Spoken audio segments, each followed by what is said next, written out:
नमस्कार। मेरा नाम है डॉक्टर कविता सिंह प्रभा और आप देख रहे हैं कार्यक्रम एक कहानी दो कविताएं। कविता प्रभा राष्ट्रीय साहित्य समूह के मंच पर मैं आज आपके लिए लेकर आई हूं एक कहानी दो कविताएं। और ये कहानियां और कविताएं जो इस कार्यक्रम में मैं प्रस्तुत करूंगी वे मेरी नहीं होंगी, वे आप जैसे प्रबुद्ध साहित्यकारों की कहानियां और कविताएं होंगी। और मैं बहुत ही सम्मान के साथ, हृदय के साथ आप सभी का अभिनंदन करती हूं, नव वर्ष की हार्दिक शुभकामनाएं देती हूं और साथ ही आपका स्वागत भी करती हूं कि आप अपना बहुमूल्य समय हमारे मंच को दे रहे हैं।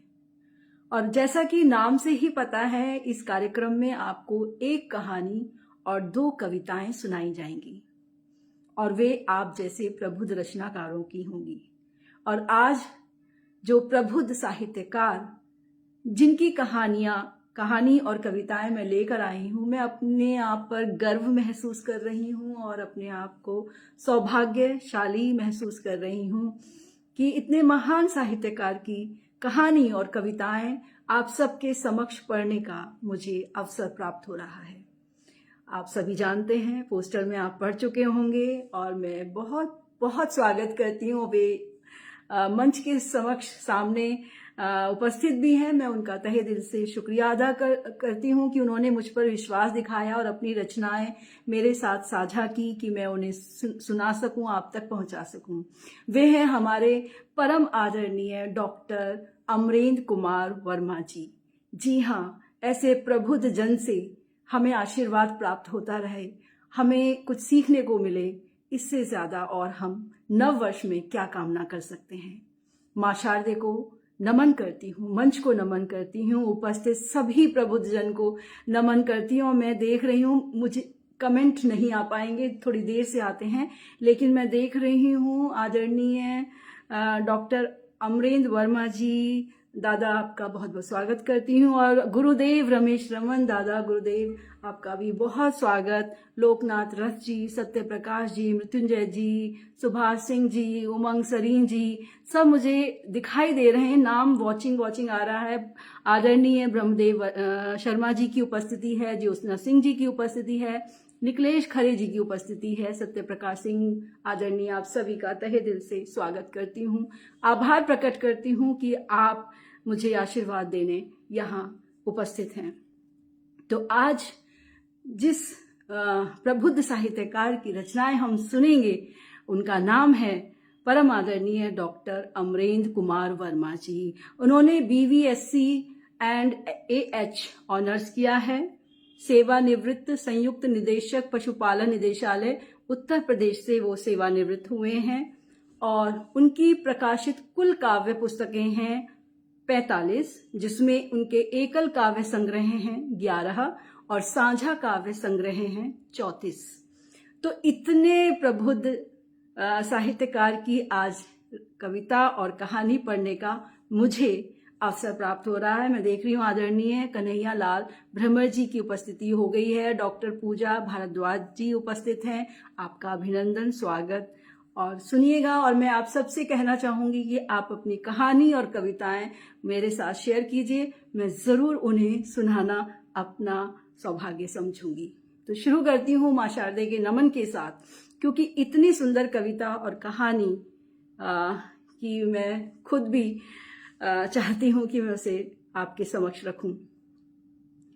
तो सबसे पहले मैं उनकी एक कविता पढ़ूंगी जिसका विषय है अंतर्राष्ट्रीय महिला दिवस के उपलक्ष्य में उन्होंने लिखी है और बहुत ही सुंदरता से उन्होंने इसकी शुरुआत की है इनकी।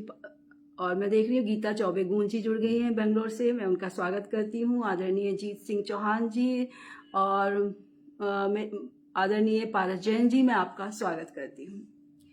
कौन कहता है सारे चिराग हवा से बुझ जाते हैं। कौन कहता है कि सारे चिराग हवा से बुझ जाते हैं। एक चिराग को मन से जलाकर तो देखिए, आज उनका भी नाम है कल तक भले नहीं था, आज उनका भी नाम है कल तक भले नहीं था। जरा आप अपनी बेटियां पढ़ाकर तो देखिए, जरा आप अपनी बेटियां पढ़ाकर तो देखिए। जी हाँ, उनका ही ये संदेश है, ये उन्हीं की पंक्तियां हैं। आदरणीय परम आदरणीय डॉक्टर अमरेंद्र वर्मा दादाजी की ये है, और मैं उनको प्रणाम करती हूँ इतनी सुंदर पंक्तियों के लिए। बिल्कुल, अगर हमने अपनी बेटियों को पढ़ा दिया तो हर घर उजियारा होगा। कोई आंधी तूफान आए पर वहाँ रोशनी ज्ञान की हमेशा रहेगी। तो यही संदेश वो अपने इन 4 पंक्तियों के माध्यम से देते हैं। और मैं देख रही हूँ आदरणीय शिवनाथ शर्मा जी की उपस्थिति हुई है। मैं सबको प्रणाम करती हूँ और अब चलते हूँ उनकी एक रचना की ओर जो नारी को समर्पित है। नारी अब श्रद्धा नहीं रही। नारी अब श्रद्धा नहीं रही, ये शीर्षक है इस कविता का। सुनिएगा। नारी अब नहीं बेचारी है, नारी अब नहीं बेचारी है, नारी अब श्रद्धा नहीं रही। नारी तो परम प्यारी है, अब केवल श्रद्धा नहीं रही। नारी कल तक बस श्रद्धा थी, नारी कल तक बस श्रद्धा थी, बनकर खुशबू संतूर बनी। जब काम मिला मजदूर बनी, जब तब अबला मजबूर बनी। इतिहास गवाही देता है वो हिम्मत से भरपूर बनी। कभी झांसी रानी बनी अमर, कभी दुर्गा रूप जरूर बनी। तू आदिकाल से छली गई, तू आदिकाल से छली गई, तू क्यों अब तक लाचार रही। तू दुर्गा बन, तू काली बन, तुझ बिन संभव संसार नहीं। मदर टेरेसा को याद करो, मदर टेरेसा को याद करो, याद करो कल्पना उड़ान। मदर टेरेसा को याद करो, याद करो कल्पना उड़ान।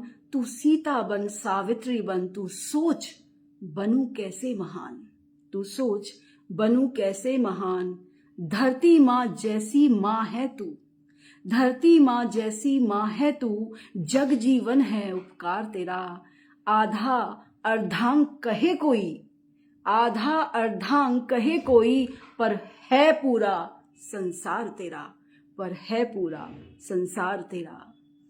तो इतनी सुंदर पंक्तियों से वे नारी की व्याख्या करते हैं। जब जब है ब्याह रचा तेरा, जब जब है ब्याह रचा तेरा, तू सपनों का संसार बनी। तेरे बिन किसका घर चमका, तेरे बिन किसका घर चमका, तू जीवन का आधार बनी। रविवार नहीं सोमवार नहीं, रविवार नहीं सोमवार नहीं, जो प्रतिदिन सेवा करती है। अब तक है कितने वार सही, पर घर लक्ष्मी से भरती है, पर घर लक्ष्मी से भरती है। कभी इसकी खातिर डांट सुनी, कभी इसकी खातिर डांट सुनी, कभी बिना बात के डांट मिली। बाबुल की दुआएं फली नहीं, असुवन की बहती धार मिली। अब नारी सुप्त नहीं है सब, अब नारी सुप्त नहीं है सब, उनकी महिमा को गाओ तो। छोड़ो समाज की बड़ी भूल, अब उनको खूब पढ़ाओ तो। नारी अब श्रद्धा नहीं रही, नारी अब श्रद्धा नहीं रही, यह बात समझनी ही होगी। दिल के पावन मंदिर में सम्मान सहित रखनी होगी, दिल के पावन मंदिर में सम्मान सहित रखनी होगी। नारी अब श्रद्धा नहीं रही। तो ये नारी के व्यक्तित्व को, उसके अस्तित्व की महानता की व्याख्या करते हुए वे कहते हैं कि नारी को सिर्फ श्रद्धा नहीं समझो, वे एक व्यक्तित्व है, एक अस्तित्व है, और उसको एक अस्तित्व समझो, उसको, उसके व्यक्तित्व को आप प्रणाम करो, उसको पढ़ाओ, उसको काबिल बनाओ और अपनी बेटियों को, और फिर उसको सम्मान दो। श्रद्धा नहीं, सम्मान देना चाहिए। और मैं देख रही हूँ परम आदरणीय वीना अग्रवाल दीदी जुड़ गई हैं, बेजार अहमदाबादी जी जुड़े हुए हैं, आदरणीय सुरेंद्र चंद्र पांडे जी की उपस्थिति है, आदरणीय डॉक्टर रवि रंजन जी देख रहे हैं। मैं आप सबका स्वागत, अभिनंदन, वंदन करती हूँ।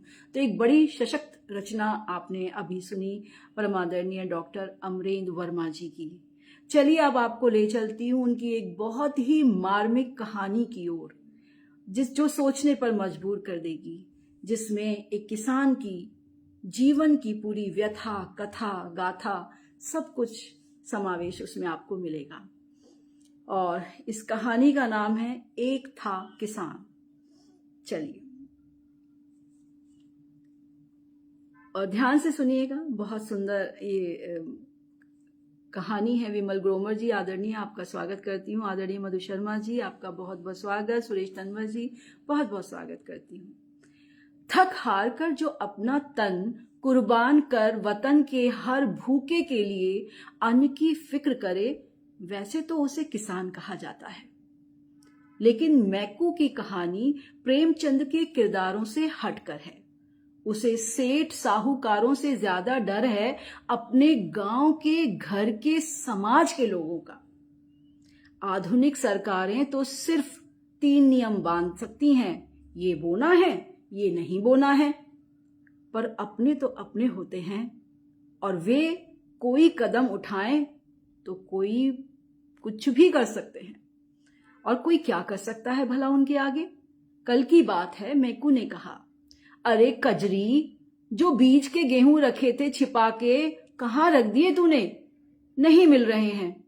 बरसात खत्म हो गई, देख ले कहीं सड़गल तो नहीं गए।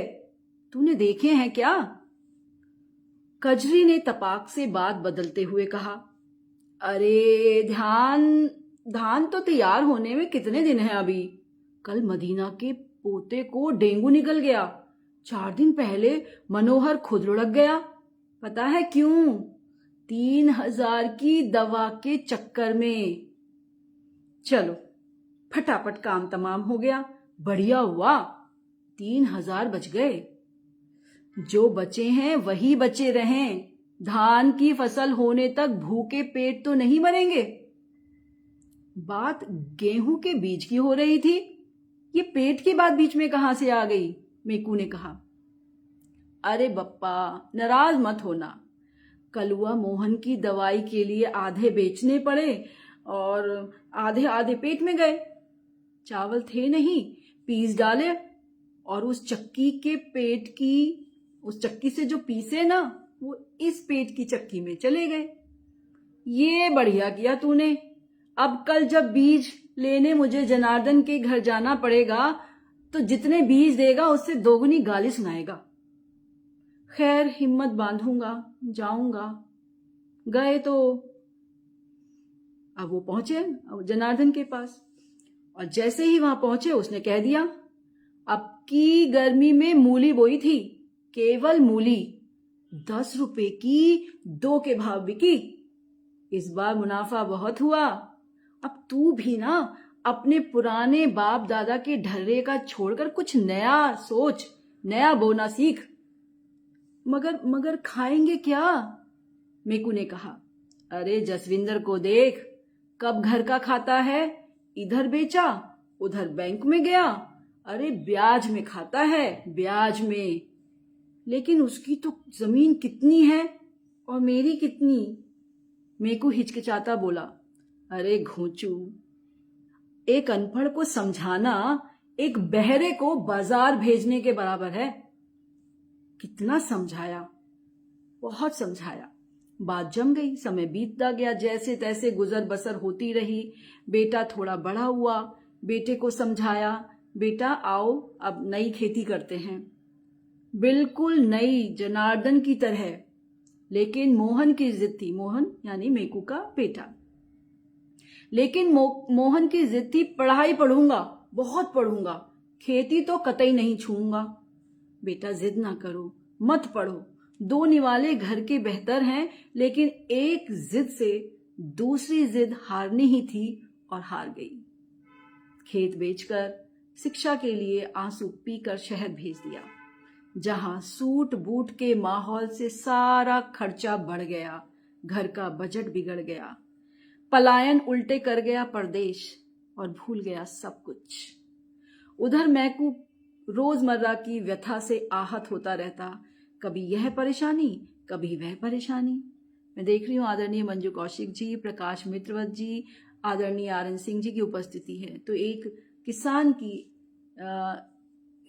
जीवन की व्यथा है ये, जिसको बहुत ही कम शब्दों में परम आदरणीय डॉक्टर अमरेंद्र वर्मा ने बहुत सशक्त तरीके से दिखाने की कोशिश की है। उसके बाद ये तो होता ही है, जब बच्चे जाते हैं तो वो लौटते कहाँ हैं, तो विदेश चला गया। उधर मैकू रोजमर्रा की व्यथा से आहत होता रहता, कभी यह परेशानी कभी वह परेशानी। लड़की की उम्र ने कमाई नहीं देखी और शादी की चिंता ने बूढ़े को और बूढ़ा बना दिया। शादी के लिए क्या वह अब खुद बिक जाए? जेवर का नाम तो गाली लगता था। समझदार बिटिया कजरी से बापू के आंसू नहीं देखे गए, सो उसने सबसे बढ़िया तरीका चुना और राम को प्यारी हो गई। उधर बेटे ने सुध नहीं ली, एक बार फोन किया भी पर कान में लगा कर बोला भी नहीं, जवाब ही न दिया, यूं कहें बोल ही नहीं पाया।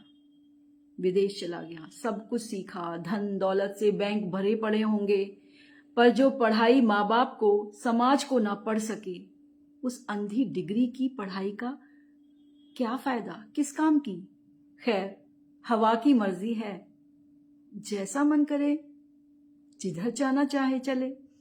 इधर बूढ़ा तन, उधर गाय गोरू की चिंता, भीगते हुए निराई की, फिर कपकपाते हुए घास का बोझ पटक कर फेंकी हुई घास को देखा, फिर एक नजर गाय को देखा, मानो गाय ने डांट के जवाब दिया, पहले कुछ पहन ओढ़ ले, कहीं बीमार हुआ तो ये घास भी गई, कुछ तो ओढ़ ले मेरे मालिक। गाय मानो मन में बुदबुदाई, मेरे जाने से क्या होगा, तेरा दूध जाएगा, लेकिन तेरे बिना, यानी गाय कह रही है कि मेरे जाने से कुछ नहीं होगा, अगर मुझे घास नहीं मिली तो मेरे जाने से कुछ नहीं होगा, सिर्फ दूध ही तो नहीं मिलेगा तुझे, लेकिन तेरे बिना तेरा घर, तेरी बकरी, तेरा छप्पर सब जाएगा। कभी सूखा कभी बाढ़ की हर परीक्षा अलग से झेलनी पड़ेगी तुझे। मंदिर के पास वाले बूढ़े बरगद ने गिरकर दुखों के आगमन के सारे द्वार खोल दिए। कोरोना ने मेकू का जीवन छीन लिया और वह इस अंतिम परीक्षा में भी फेल हो गया। बेटा परदेश में, बेटी ऊपर से निहारती रही। पत्नी ने तो जैसे वर्षों पहले ही कह दिया था कि अब सारे सुख दुख अकेले झेलना, वक्त जरूरत के लिए एक बेटा और एक बेटी सौंप कर जा रही हूं। पर काम आया तो बड़े भाई जुराखन का अनपढ़ बेटा निरहुआ ने किसान सम्मान निधि के पैसे से ससम्मान सारे क्रियाक्रम किए। हाँ, लड़के मोहन के 7 समुंदर पार से आए आंसू समुद्र तक आकर ठहर गए होंगे कहीं, और बड़े दिनों बाद फिर एक दिन बेटे ने सुध ली और जनार्दन के घर फोन किया, अरे निरहुआ मेरे भाई, मैं आ रहा हूं अपनी पुश्तैनी जायदाद का हिस्सा लेने। हाँ, कोई खरीदार मिले ना तो ढूंढ कर रखना, मेरे पास सिर्फ 4 दिन का समय होगा।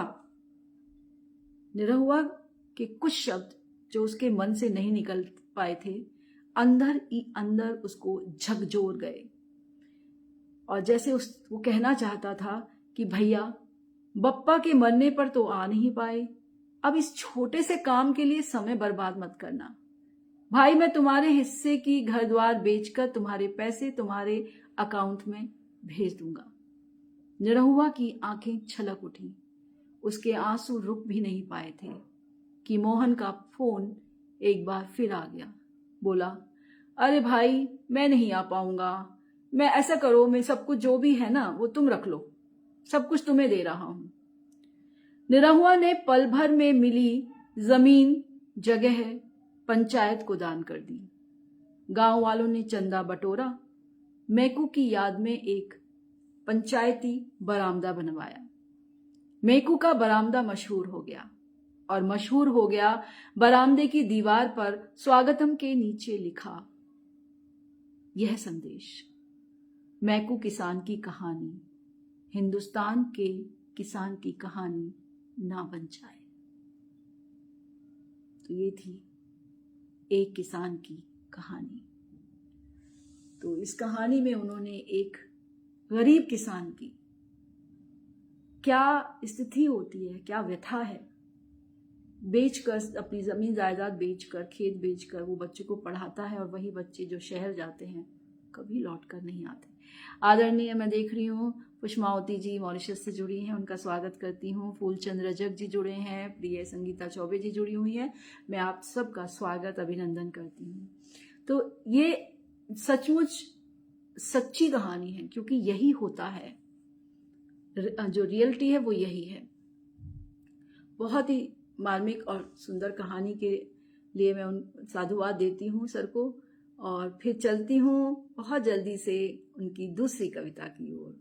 और आदरणीय मधुकवि राकेश मधुर जी जुड़ गए हैं, मैं उनका भी स्वागत करती हूँ। आपके कमेंट्स मुझे दिखाई नहीं दे रहे हैं, पर मैं आप सबको की उपस्थिति को महसूस कर रही हूँ। आभास मुझे हो रहा है कि आप अपना प्यार और अपनी उपस्थिति से इस मंच को और मुझे सकारात्मक ऊर्जा दे रहे हैं। बहुत ही सुंदर अगली कविता है उनकी, और आदरणीय रूप शास्त्री जी का मैं स्वागत करती हूँ। बस प्यार पले, और ये नव वर्ष के उपलक्ष्य में उन्होंने लिखी है, और बहुत ही सुंदर भाव हैं इसमें। आप सबको समर्पित करती हूँ। परम आदरणीय डॉक्टर अमरेंद्र वर्मा जी को बहुत बहुत धन्यवाद इतनी सुंदर कविताएं और कहानी लिखने के लिए, क्योंकि साहित्यकार जो लिखता है वो दिल तक पहुंचता है, और मुझे लगता है ये बहुत ज़रूरी है हमारे भीतर संवेदनाओं का जीवित रहना, क्योंकि तभी शायद हम समस्याओं को दूर कर सकते हैं। सोनल पवार जी की उपस्थिति है, उनका स्वागत करती हूँ। बस प्यार पले। सदियों से साल बदलते हैं, सदियों से साल बदलते हैं, हर साल बदलते जाएंगे। 23 गई 24 आई, कल 25 जी आ जाएंगे। कितनी बढ़िया है। सदियों से साल बदलते हैं, हर साल बदलते जाएंगे। 23 गई 24 आई, कल 25 जी आ जाएंगे। पर तंत्र जंजीर कटे सबकी, कोई देश गुलामी ना झेले। ना रहे गरीबी जनता में, खुशियों में हर समाज खेले। गोली न चले ना बम फटे, गोली न चले ना बम ही फटे। आयुध का कोई काम न हो, हर भ्रष्ट व्यवस्था मर जाए। ये देश मेरा बदनाम न हो।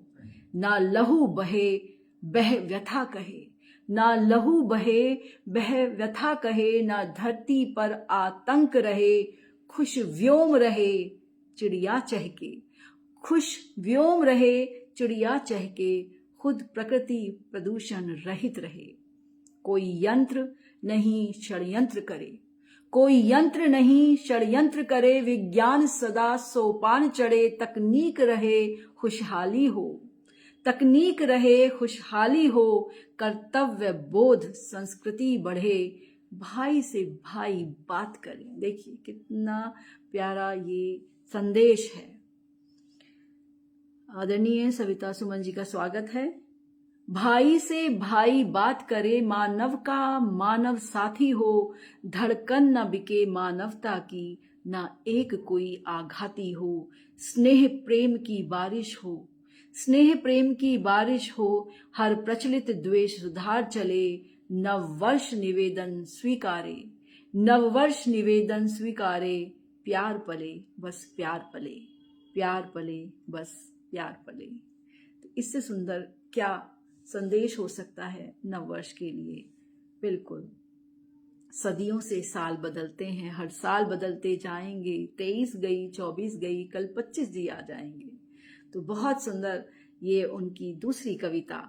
तो आज के कार्यक्रम में जो समावेश था, एक कहानी दो कविताएं आपने सुनी परमादरणीय डॉक्टर अमरेंद्र वर्मा जी की।